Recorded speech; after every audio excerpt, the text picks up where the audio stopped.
Tamoko is the style of mahi that I do. Translations using patterns and symbology that's relevant to their whakapapo or to their story. I just feel like having no electricity involved in the process just connects us closer to our history, you know, how we used to do it back in the days. And I like that about it. It feels like a completely different experience. This is kind of reserved for something quite sacred, I believe.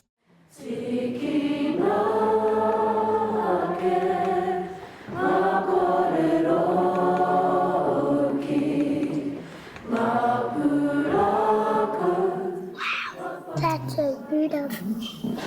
That's so beautiful.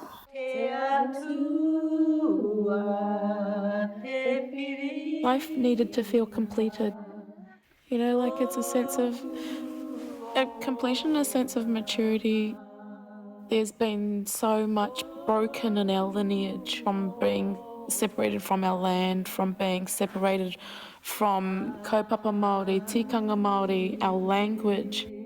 And it's been actually about closing that circle.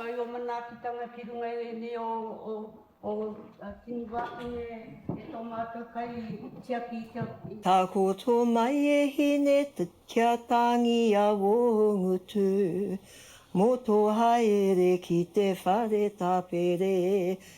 Lie there, maiden, tā koto mai e hine, kia tangi a ngongutu, so that your lips may be marked and darkened.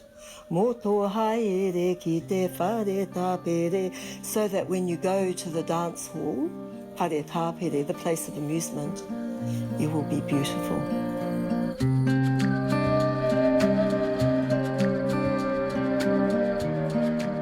Here in Aotearoa, there has never ever been a time, ever, in the history of this land, in the human history, when there has not been a woman walking the land with a marked face.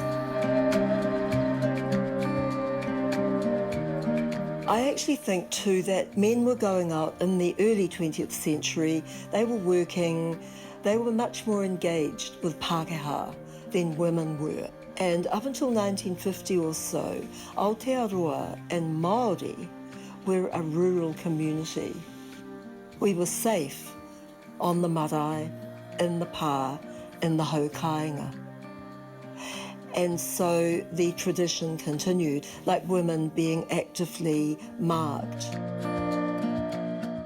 Much of the erasure of women's participation in certain traditional art forms is caused by Victorian, misogynistic, Christian ideologies which suited the guys. You know, it privileged them. One of the most exquisitely gifted tāmoko artists of the Māori world in the early 20th century was a woman called Kuhukuhu Tāmati, who inscribed a number of faces throughout the Upper North Island. Now, why don't we hear about her?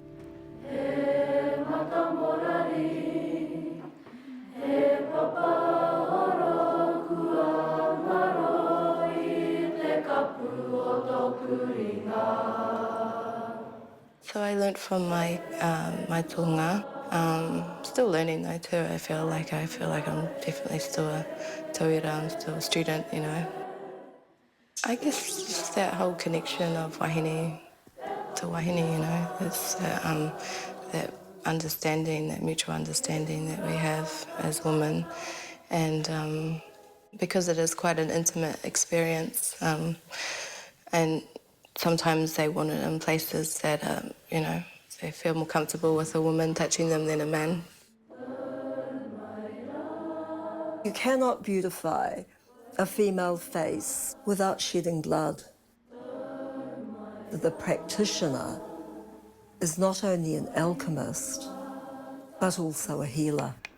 I know of people who have taken kauae or taken other forms of moko to recover or to start a journey after miscarriage, after hysterectomy, after the loss of a parent or a child.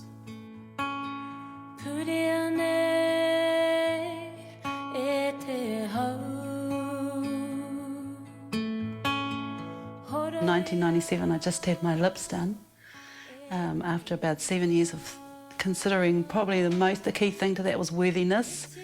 I was worthy, good enough, I don't know, brown enough, speak enough Māori, just enough.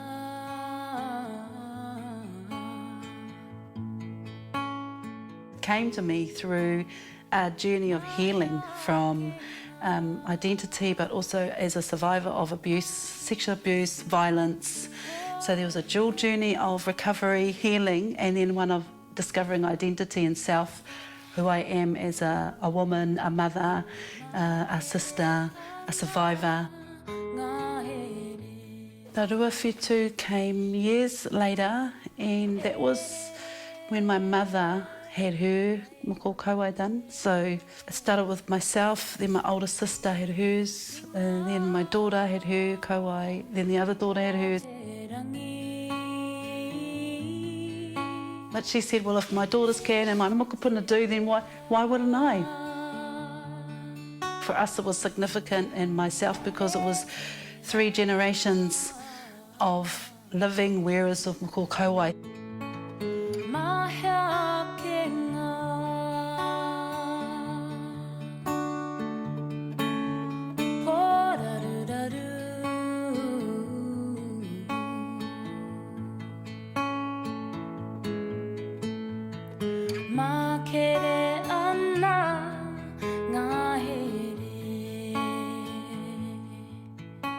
Yes, definitely significant, and it's getting some momentum too. There's a lot more young wahine they're feeling the calling for it, and kind of letting go of all the barriers that have been put in place by other people's thoughts, and just owning it really, and they feel strong enough within themselves to make that decision for themselves. Standing up and owning it, and that's what this is for me. Standing up and owning it and just saying, you know, no matter what anyone says, no matter what anyone thinks, no matter what anyone's judgments or opinions are, this is mine, from my tupuna. This is my whakapapa.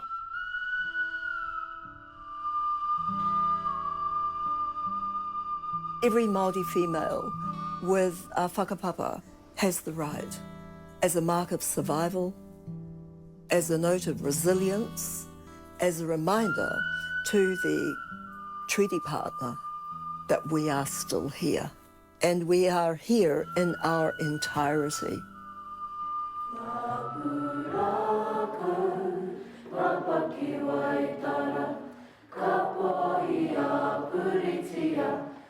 Right behind me is my tupuna, and ko ia tōna ingoa te amarua ngā tohu. I carry my moko, her moko, our moko. When you've got ink in your skin, it is there forever. And so when you make that commitment, and particularly to your face, there is no going back. There's none.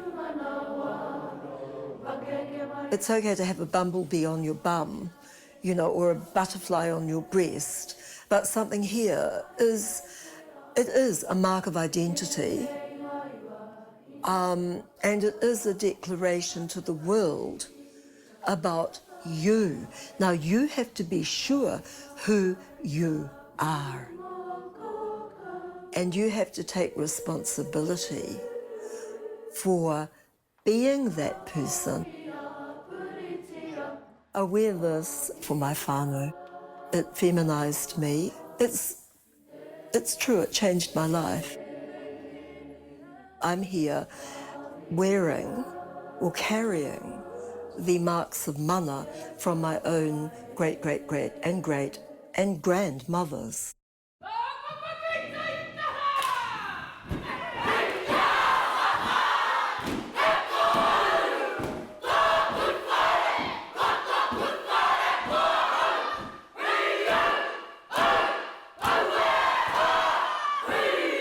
I feel honoured, privileged.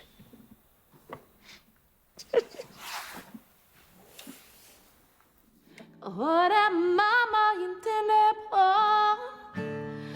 Moi mai reka He toara ngā kimi hia Papa uri te kore Ki una kupu Moi mai reka Ka ue tu te whakapono Ka ue whakare